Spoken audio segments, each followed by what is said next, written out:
अस्सलाम वालेकुम। आप सब खैरियत से होंगे होपफुली। आज हमारा लास्ट लेक्चर है, जो हमारा फाइनल टॉपिक है हमारी इंट्रोडक्शन कंप्यूटर साइंस सब्जेक्ट के कोर्स आउटलाइन का। अब तक हमने जितना कंटेंट पढ़ा है इस कोर्स में, उसमें अक्सर जगहों पर हमारे पास एक टॉपिक का जिक्र आया, दैट वाज द एल्गोरिथम।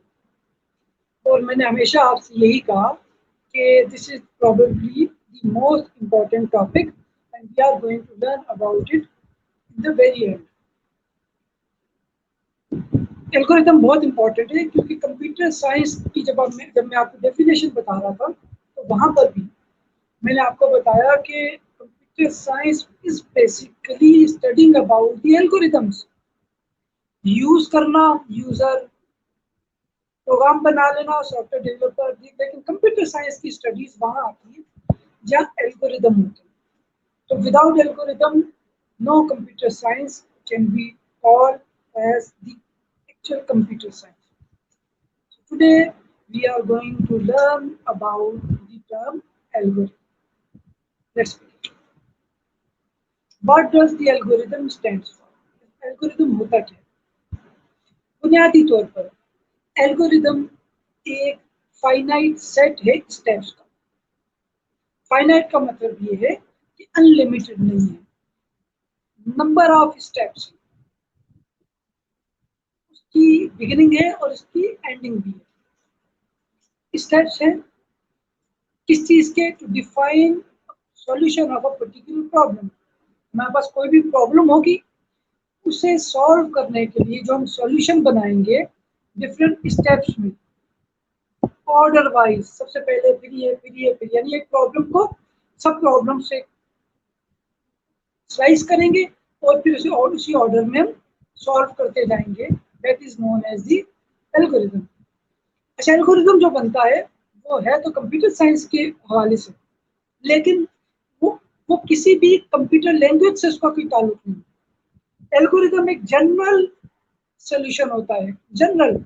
फिर हम उसे कोई भी कंप्यूटर लैंग्वेज जो हमें आती हो, जो हम इस्तेमाल करना चाहते हो, सच एज सी लैंग्वेज, विजुअल बेसिक वगैरह, जावा, हम कोई भी लैंग्वेज इस्तेमाल करना चाहें, उस लैंग्वेज में उस एल्गोरिथम को ट्रांसफॉर्म कर सकते हैं।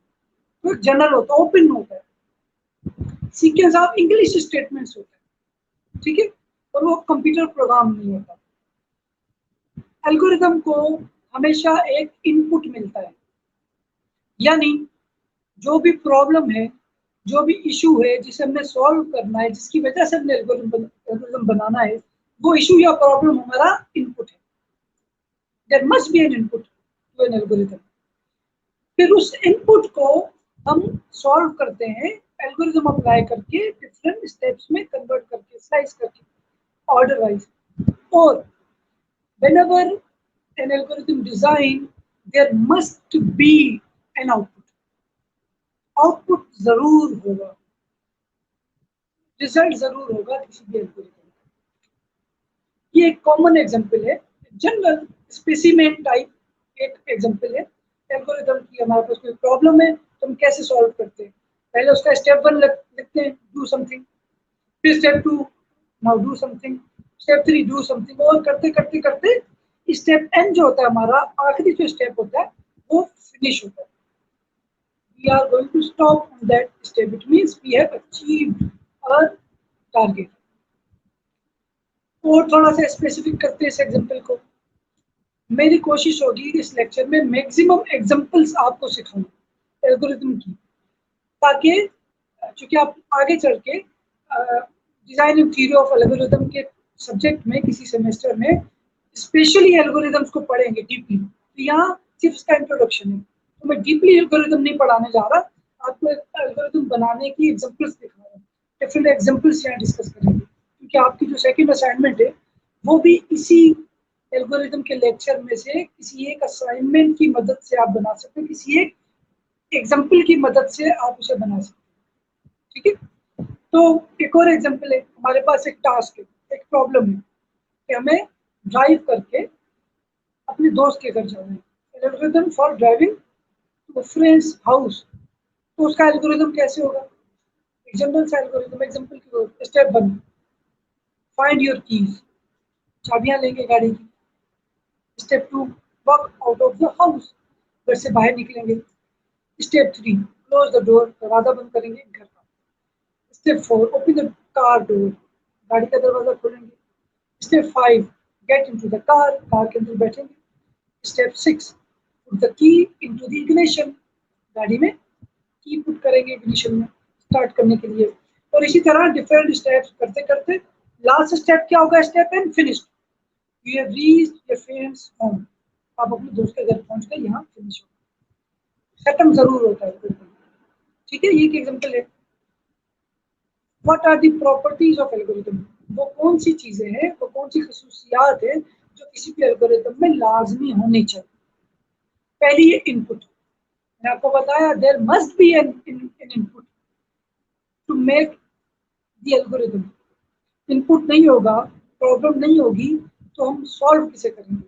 एल्गोरिथम किस चीज का बनाएंगे? ठीक है। सेकंड प्रॉपर्टी डेफिनेटनेस, एल्गोरिथम के जितने भी स्टेप्स होंगे उनका मतलब बिल्कुल क्लियर होना चाहिए। यानी कोई नया बंदा भी आकर उस एल्गोरिथम को पढ़े तो उसे समझ में आ जाए कि बनाने वाले ने इसमें लिखा क्या है, बिल्कुल क्लियर होना चाहिए, अनएम्बिग्यूअस होना चाहिए। तीसरी खसूसियत property effectiveness, each step must be carried out in finite time, यानी हर स्टेप एक मखसूस टाइम में कंप्लीट हो जाए।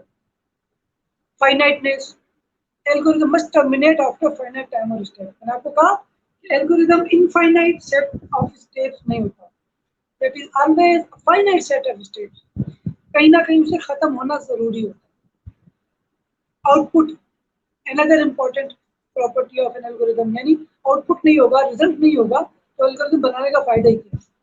फिर करेक्टनेस, यानी जो रिजल्ट हो वो बिल्कुल करेक्ट हो, आउटपुट बिल्कुल करेक्ट हो, वरना हमारे काम का नहीं एल्गोरिथम, वरना वो एल्गोरिथम हमें दोबारा से बनाना पड़ेगा। These are the properties of an algorithm. Now another example, अब और थोड़ा सा हम टेक्निकल साइड पर आ रहे हैं एल्गोरिथम की एग्जांपल्स में। पहले मैंने आपको बिल्कुल स्पेसिमेन टाइप बताई, फिर एक प्रॉब्लम को सॉल्व किया सिंपल सा। अब हम थोड़ा सा लैंग्वेज, प्रोग्रामिंग लैंग्वेज के करीब, कंप्यूटर साइंस के करीब आते जा रहे हैं एग्जांपल्स में। यह एक एग्जांपल है, हमारे पास 5 नंबर्स गिवन है एज इनपुट, हमें उन 5 इंटीजर्स में से लार्जेस्ट फाइंड करना है by applying the algorithm. Input क्या है? 5 इंटीजर्स, एल्गोरिथम अप्लाई करेंगे। सिंपलेस्ट पहला स्टेप क्या है? सबसे पहले नंबर को देखेंगे, उसे हमने नोट कर लिया 12, सही है। स्टेप 2 पर आएंगे, दूसरे नंबर को देखेंगे 8, क्या 8 बड़ा है 12 से कंपेयर करेंगे? नहीं, 12 ही अब हमारे पास सेव है। स्टेप 3 तीसरे नंबर को देखेंगे 13, 13 बड़ा है 12 से, तो 13 को हमने रिप्लेस कर लिया, यानी 12 को रिप्लेस कर लिया 13 से। अब आगे बढ़ेंगे फोर्थ स्टेप 9, 9 को हमने चेक किया कि 9 ज्यादा देन 13, नो 13 ही रहेगा। फिर लास्ट स्टेप क्या है हमारा? लास्ट इंटीजर को देखेंगे, that is 11, is 11 larger than 13? No, finished. Which means हमारा लार्जेस्ट नंबर क्या है, आउटपुट क्या होगा? 13। ये हमारा एक सिंपल एल्गोरिथम है to find the largest integer among the 5 integers, that is the. ठीक है, अब इसी जो हमने किया था पिछली स्लाइड में, फाइंड किया एल्गोरिथम, हमने फाइंड किया लार्जेस्ट नंबर, इसका एल्गोरिथम बनाते हैं। ठीक है, ये तो वर्किंग थी, इसमें हमने लिखा हुआ नहीं था कि टेबल में क्या करें, 2 में क्या करें, 3 में क्या करें, सिर्फ हमने एक्सप्लेन किया। अब इसका एल्गोरिथम बनाया हमको, सेम इनपुट है 12, 8, 13, 9, 11, अब इसका एल्गोरिथम बनाया गया। सेट स्टेप 1 क्या? Set largest to the first number, यानी हमने पहले नंबर को लार्जेस्ट बना दिया 12। हमने इसमें भी क्या किया था, शुरू से ही 12 हमारा लार्जेस्ट था, तो फिर इसी के साथ हम बाकी नंबर्स को कंपेयर करते गए। जहां 13 हमें मिला, हमने 13 को ओवरराइड कर दिया 12 से। स्टेप 2 क्या है? If the second number is greater than the largest, ठीक है, अगर दूसरा नंबर यानी 8 बड़ा है लार्जेस्ट से, लार्जेस्ट क्या है इस वक्त 12 है, set largest to the second number, तो सेकंड नंबर को लार्जेस्ट के तौर पे रख लो, ऐसा नहीं है तो ये कंडीशन फॉल्स हुई, ठीक है, बड़ा नहीं है second.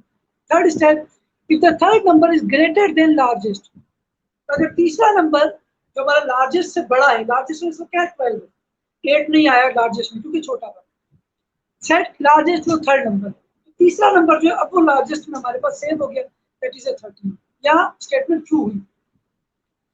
Step 4, if the fourth number is greater than largest, set largest to the fourth number, अगर चौथा नंबर लार्जेस्ट से बड़ा है तो चौथे नंबर को लार्जेस्ट में सेव कर दो, ऐसा नहीं है, चौथा नंबर है हमारा पास 9 जो कि बड़ा नहीं है 13 से, तो 13 ही रहेगा। If the fifth number is greater than largest, set largest to the fifth number, अगर पांचवा नंबर जो कि 11 है तो वो बड़ा है लार्जेस्ट से जो कि 13 है, तो 11 को लार्जेस्ट में सेव कर दो। अच्छा, यहाँ पर भी कंडीशन फॉल्स होती है, 11 बड़ा नहीं 13 के, इट मीन्स हमारा जो रिजल्ट आएगा the output will be the 13. This is the way to design an algorithm of a particular problem by using some sort of any given input and generating the correct output.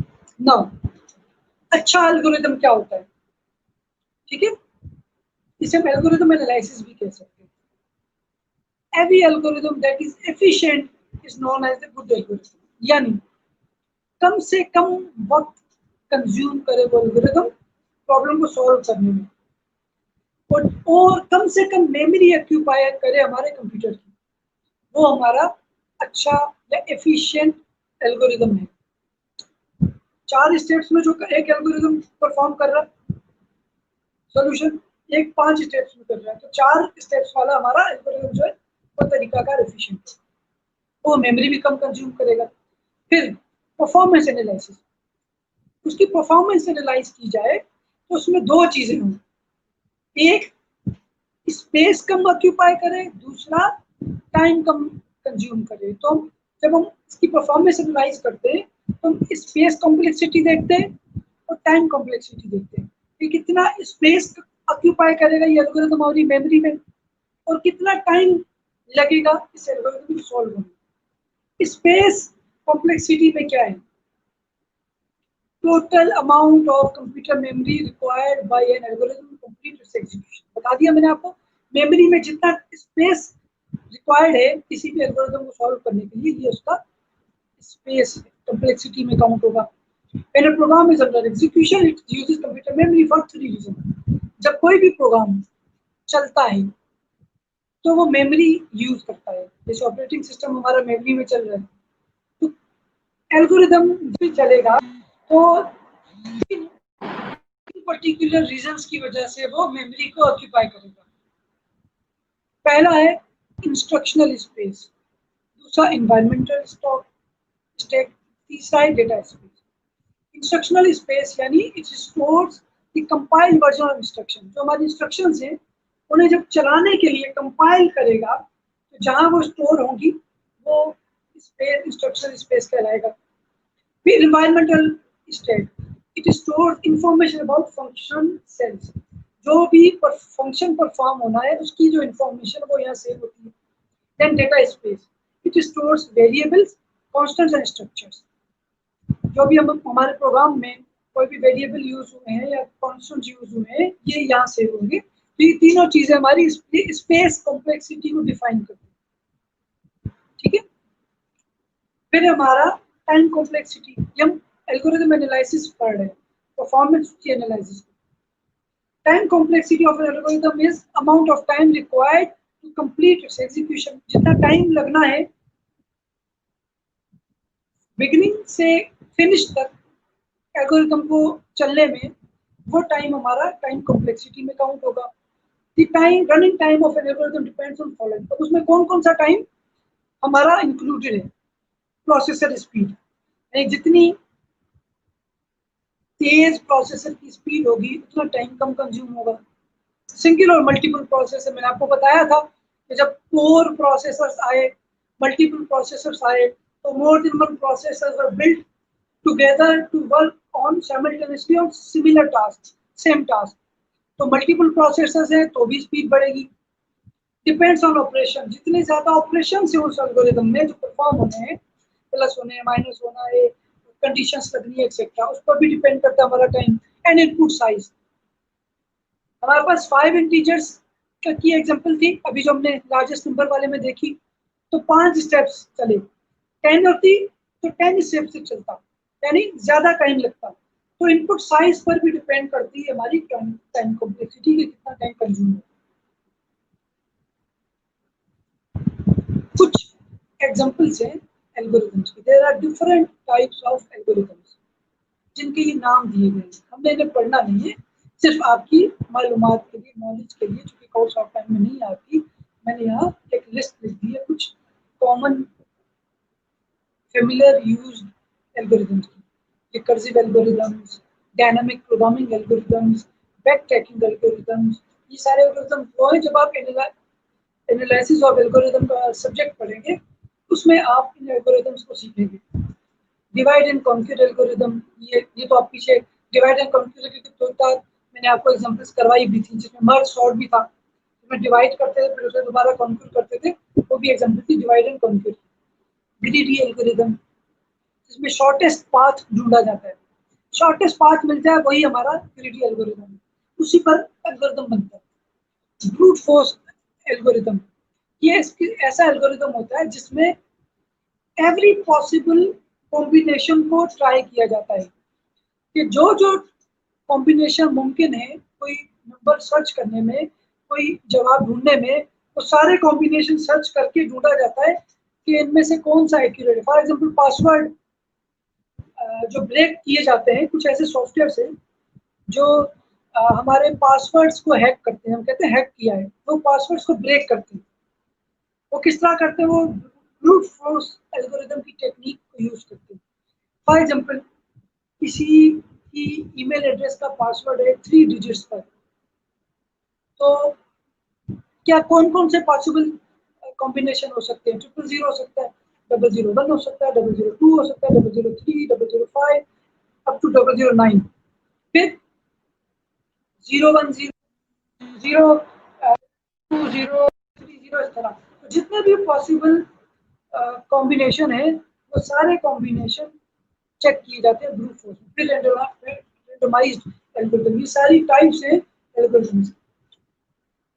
Now another example of algorithm. मैंने आपको कहा कि मैंने maximum कोशिश की है examples को include करने की इस लेक्चर में, ताकि आप एल्गोरिथम को समझ सकें. उसे डीपली नहीं पढ़ना है, होता क्या है, लिखा कैसे जाता है, उसे समझिए. हमारे पास एक एग्जांपल है, right an algorithm that finds the average of 2 numbers. ठीक है, हमने एक एल्गोरिथम लिखना है जिसमें हमने कोई भी 2 नंबर्स हो उनका एवरेज निकालना है, और वो हमारा इनपुट आउटपुट होगा. 2 नंबर हमारे इनपुट होंगे और जो एवरेज निकलेगा वो हमारा that will be our output. Now we have to perform algorithm over the input. कोई भी 2 नंबर है, कैसे है नीचे देखिए आप, हमारे पास ये बना हुआ एल्गोरिथम. इनपुट क्या है, 2 numbers. Now first step, add the 2 numbers. हम दोनों को ऐड करेंगे, एवरेज निकालना है. फिर number 2, divide the result by 2. दोनों को ऐड करके जो रिजल्ट आएगा उसे 2 से डिवाइड करेंगे. Third step, return the result by step 2.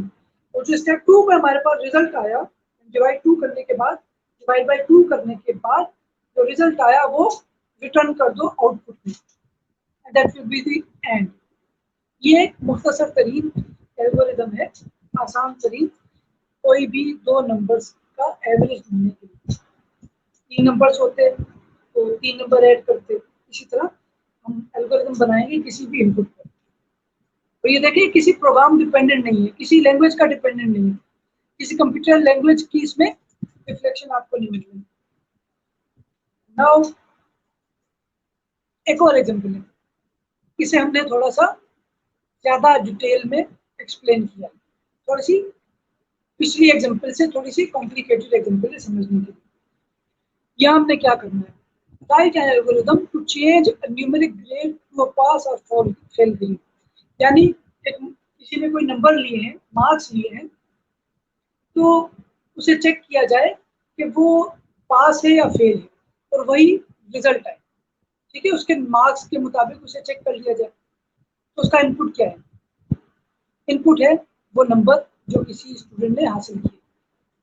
ठीक है, नाउ अब हमने एल्गोरिथम बनाना है। एल्गोरिथम का फर्स्ट स्टेप क्या है?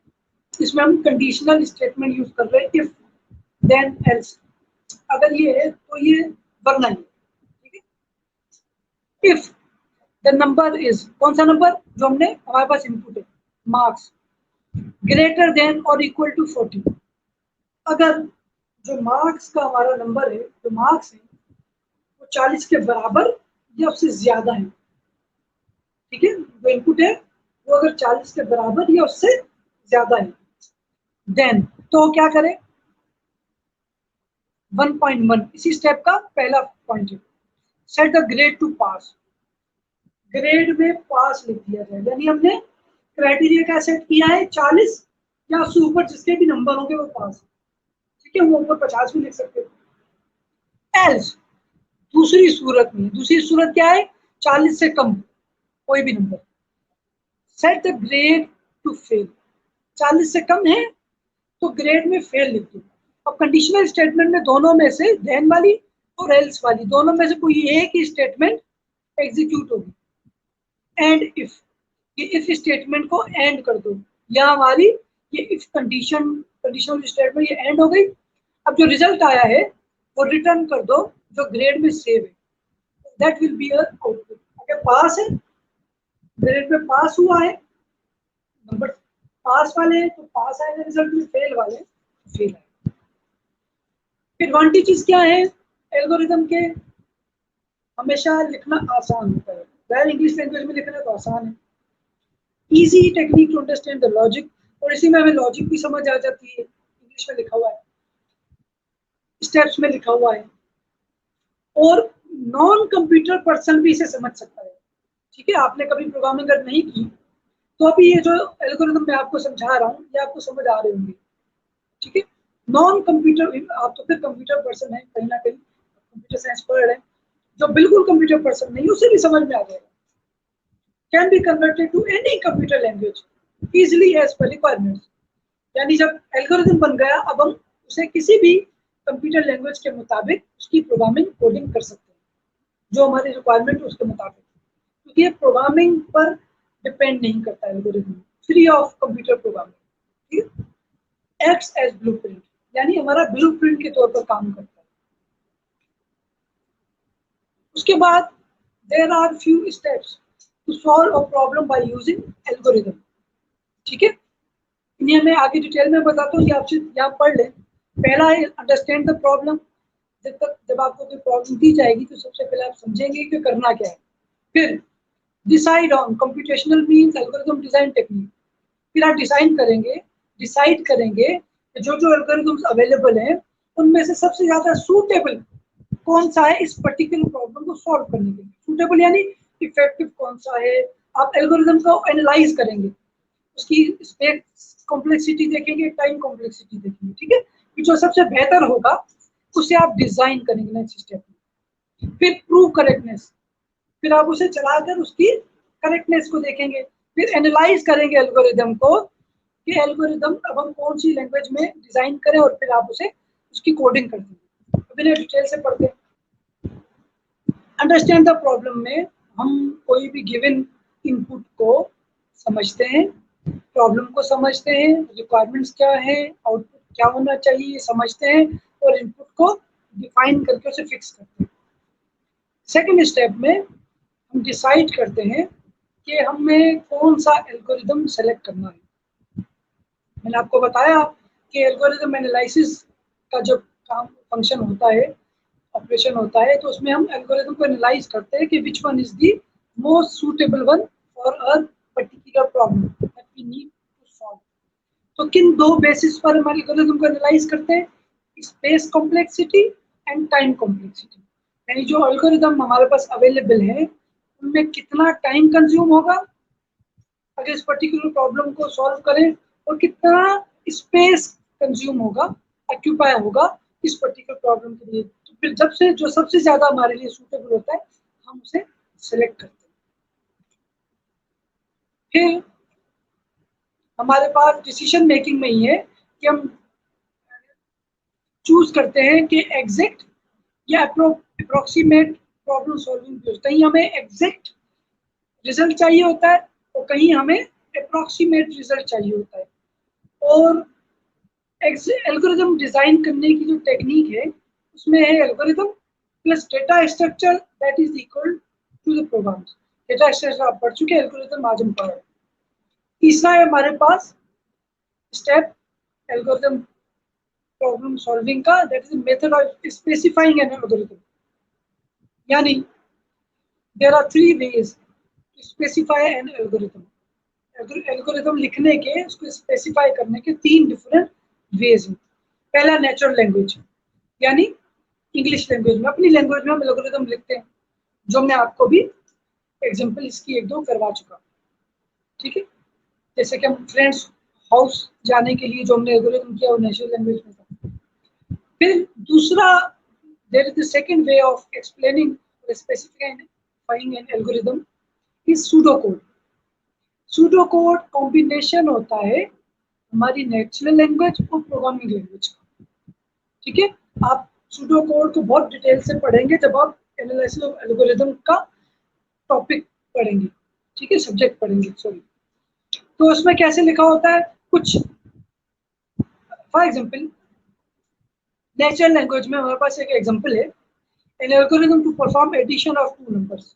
ठीक है, नेचुरल लैंग्वेज में इस प्रॉब्लम को हमने किस तरह लिखा है। ठीक है, हमारे पास इनपुट क्या है, हमने एक एल्गोरिथम बनाना है कोई भी 2 नंबर्स की एडिशन करने का। नेचुरल लैंग्वेज में कैसे लिखा हुआ है, step 1, read the first number से ए में फॉर एग्जांपल हमारा पहला नंबर है। ठीक है, उसे पढ़ा। रीड द सेकंड नंबर से बी, हमने दूसरा पढ़ा नंबर, उसे बी में रख दिया। Add the above 2 numbers and store the result in C. A और बी में जो नंबर है उन दोनों को ऐड किया और रिजल्ट सी में रख दिया। डिस्प्ले द रिजल्ट फ्रॉम सी, सी में से रिजल्ट जो आया दोनों का एडिशन वो डिस्प्ले कर दिया आउटपुट के तौर पे। ये हमने नेचुरल लैंग्वेज में एल्गोरिथम लिखा 2 नंबर्स के एडिशन। सूडो कोड में किस तरह लिखेंगे, सेम एग्जांपल को लिखेंगे program description, this algorithm perform addition of 2 numbers. हमने ऊपर लिख दिया डिस्क्रिप्शन में कि ये एल्गोरिथम 2 नंबर्स को ऐड करता है। इनपुट आया हमारे पास। अब देखिए हमने प्रोग्रामिंग लैंग्वेज की टर्मिनोलॉजी यूज करना शुरू कर दी। Input 2 integers A and B, यानी इंग्लिश भी है और प्रोग्रामिंग वे में हम लिख रहे हैं, प्रोग्रामिंग की का फ्लेवर भी है इसमें। Integer 2 integers A and B, यानी हमने इनपुट किया 2 इंटीजर्स ए और बी में, 2 डिफरेंट नंबर्स ए और बी में। Output addition of 2 integers, output क्या आया, इन दोनों इंटीजर्स का एडिशन, और उसे हमने कहाँ सेव कर दिया, सी में। a plus B is equal to C and return C, दोनों का एडिशन सी में आ गया, हमने सी को रिटर्न किया, जो एडिशन होगा जवाब आ जाएगा। This is the second way of specifying an algorithm that is known as the pseudocode. Third way is the flowchart, a graphical representation of an algorithm. अब flowchart क्या होता है, मैं आपको आगे चल के इसकी एग्जांपल्स बताता हूँ कि flowchart में हम किस तरह से डिफाइन करते हैं किसी भी एल्गोरिथम को। ग्राफिकल रिप्रेजेंटेशन होती है, आगे बढ़ो। एल्गोरिथमिक प्रॉब्लम सॉल्विंग की 4th स्टेप क्या है, प्रूविंग एन एल्गोरिथम्स करेक्टनेस। यहाँ आकर हम किसी भी एल्गोरिथम को प्रूव करते हैं कि वो करेक्ट है या नहीं। जो हमने सेलेक्ट कर लिया एल्गोरिथम पिछले स्टेप में और फिर लिख लिया, सेकंड स्टेप में हमने सेलेक्ट किया, थर्ड में लिखा, ठीक है, डिजाइन किया, और फोर्थ में हम प्रूव करेंगे कि वो जो हमने डिसाइड किया, डिजाइन किया सेलेक्ट करके, वो करेक्ट है या नहीं। Once an algorithm has been specified, then its correctness must be proved. यानी वो करेक्ट है या नहीं पहले वो प्रूव होगा। हमने सेलेक्ट कर लिया, हो सकता है हमने जो एल्गोरिथम सेलेक्ट किया वो एप्रोप्रिएट नहीं था हमारी गिवन प्रॉब्लम के लिए, तो उसे चेक किया जाए, वो हम कह सकते हैं कि टेस्ट किया जाए। Then algorithm must produce a required result for every legitimate input in a finite amount of time. हम बार बार उस एल्गोरिदम को एग्जीक्यूट करके देखेंगे कि क्या हर बार जो रिजल्ट आता है 2+2 का रिजल्ट 4 आ रहा है हर दफा के दिन, 3+3 का रिजल्ट बार बार चलाने पर 6 आता है या नहीं। तो इस तरह हम उसकी कंसिस्टेंसी को देखेंगे। Either that selected chosen algorithm that has been designed is reliable enough or not. Can we depend on the result produced by that particular algorithm or we cannot? Okay? Fifth step is the analyzing an algorithm. उसके बाद उस algorithm को हम analyse करेंगे। किस तरह analyse करेंगे मैं आपको प्रीवियसली बता चुका। एनालाइज करने के there are 2 different ways. First one is the time efficiency, second is the space efficiency. And if we will calculate how much time that selected and designed algorithm is going to consume, or how much memory space will be required for that particular algorithm that we have selected to solve our query problem. ठीक है, correct तो है algorithm, prove कर लिया हमने, क्या efficient भी है या नहीं। सिर्फ करेक्ट रिजल्ट काफी नहीं है, अगर हम बेहतर से बेहतर चूज कर सकें, कोई मोर फर्दर एफिशिएंट एल्गोरिथम सेलेक्ट कर सकें जिसकी का रिजल्ट और अच्छा हो, जिसका रिजल्ट परफेक्ट हो वैसे ही जैसे इसका है, तो बेहतर हो। Last stage is the coding an algorithm. When we are very much satisfied from that particular algorithm that we have selected, we will start doing coding of that algorithm in any suitable language, programming language such as C++, C# or Java. Now, what is the flowchart? Flowchart is a graphical representation for an algorithm. Algorithm में हम लाइनें लिखते हैं ना, जुमले लिखते हैं, यहाँ हम ग्राफिकली उसे रिप्रेजेंट करते हैं। उसका मतलब जो है वो ग्राफिकली हमारे सामने आता है। Often used in the design phase of programming to work out the logical flow of a program. ऐसा भी होता है कि हम एल्गोरिथम डिजाइन कर लेते हैं नेचुरल लैंग्वेज में, फिर हम उसे फ्लो चार्ट में ट्रांसफॉर्म करते हैं, उसके बाद फिर कोडिंग करते हैं। यानी डायरेक्ट कोडिंग भी होती है, अगर आप चाहते हैं कि थोड़ी सी और आसानी हो जाए, थोड़ा सा और कोडिंग के करीब तरीन एल्गोरिथम बन जाए, तो उसे हम पहले फ्लो चार्ट में कन्वर्ट करते हैं, फिर उसे कोडिंग भी करते हैं। ठीक है, visual way to represent the information flow. It is a visual way to represent the information flow, make a logic more clear. इससे हमारी प्रोग्रामिंग की जो लॉजिक है वो ज्यादा क्लियर हो जाती है। It helps during writing of programs. इसकी मदद से प्रोग्रामिंग करने में, प्रोग्राम लिखने में, उसकी कोडिंग करने में हमें एक्स्ट्रा मदद मिल सकती है नेचुरल लैंग्वेज या सूडो कोड लैंग्वेज के बने हुए एल्गोरिथम के मुकाबले में। ठीक है, it is also a way of specifying an algorithm, make testing and debugging easy. इससे हमारी टेस्टिंग और डिबगिंग भी इजी हो जाती है। Now these are the different symbols are used for designing an algorithm in the form of flowchart. ये देखें, ये एक सिंबल है ओवल। ठीक है, ये कहाँ यूज होगी, जहां हमने प्रोग्राम की बिगिनिंग या एंड डिफाइन करनी हो। इसके अंदर में लिखता है एंड। ठीक है, इसका मतलब ये है कि ओवल है तो ये एंड है। पैरेललोग्राम ये शेप है, ये कहाँ इस्तेमाल होगी, जहां हमारा जो एल्गोरिथम का जो स्टेप है वो क्या कर रहा है, कोई इनपुट ले रहा है, वहां ये डायग्राम यूज होती है। रेक्टेंगल कहाँ यूज होती है, जहां हम कोई भी मल्टीप्लिकेशन, एडिशन, सब्ट्रैक्शन, डिवीजन वगैरह कर रहे हैं, कोई भी अर्थमेटिक ऑपरेशन कर रहे हैं, तो ये रेक्टेंगल वहां होगा। डायमंड कहाँ होगा, जहां हमारी कंडीशनल स्टेटमेंट्स यूज हो रही है, for example if then else वगैरह। हाइब्रिड कहाँ यूज होगा, जहां हम कोई भी आउटपुट दे रहे हैं, प्रोड्यूस करके दे रहे हैं। फ्लो लाइन कहाँ यूज होगी, जहां it denotes the direction of logic flow in the program. ये डिफरेंट डायग्राम्स, ये मैंने यहाँ कुछ कॉमन और सबसे इजी डायग्राम्स यहाँ शो किए हैं। डायग्राम बहुत सारी होती है प्रोग्रामिंग में, डिफरेंट ऑपरेशंस होते हैं, सबके लिए डिफरेंट डायग्राम्स होते हैं। ये एक एग्जांपल है यहाँ पर मेरे पास, एक प्रोग्राम है ग्रेड वाला, जिसकी हमने पीछे एक एग्जांपल भी की थी नेचुरल लैंग्वेज में, उसे हमने फ्लो चार्ट में कन्वर्ट किया। ठीक है, कैसे किया है उसका, हम जब लिखते हैं अपना सूडो कोड में इंग्लिश लैंग्वेज में, तो उसका पहला स्टेप क्या है, input M1 M2 M3 M4, 4 different marks हमने इनपुट लिए। ठीक है, फिर स्टेप 2 ग्रेड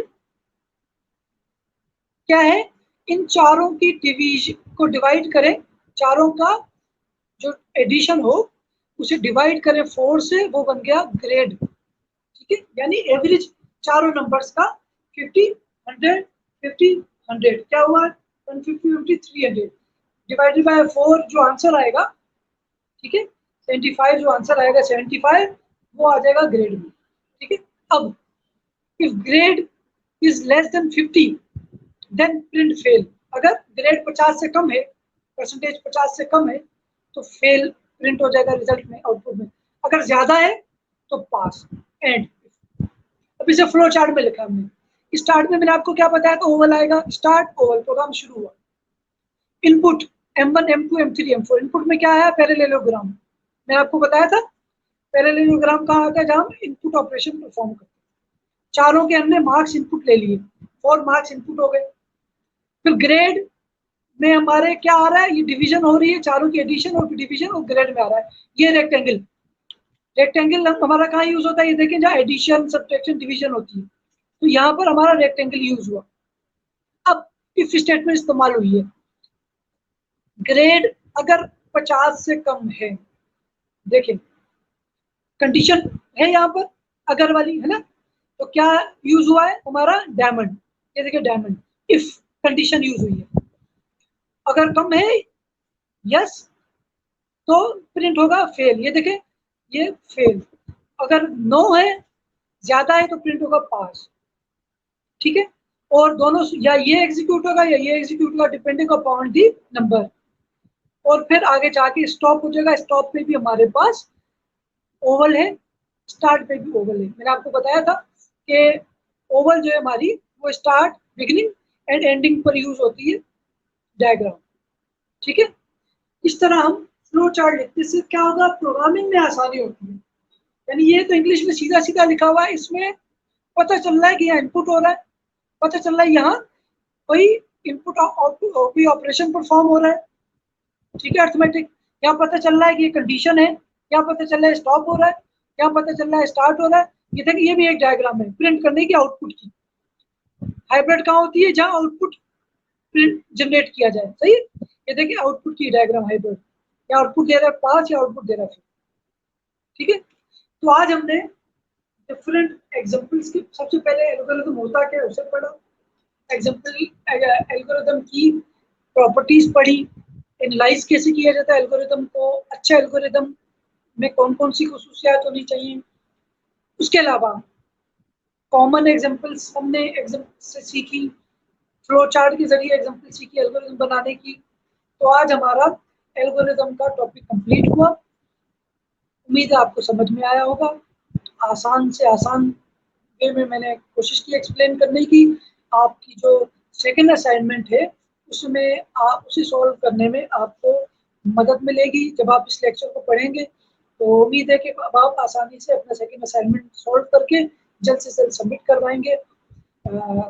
और भी क्वेश्चन हो, कभी कोई क्वेरी हो, आप मेरा नंबर ग्रुप पर मौजूद है, आप मुझसे कभी भी कॉन्टेक्ट कर सकते हैं। See you in the next semester, अगर अपॉर्चुनिटी मिली तो। Till then, best wishes and Allah Hafiz.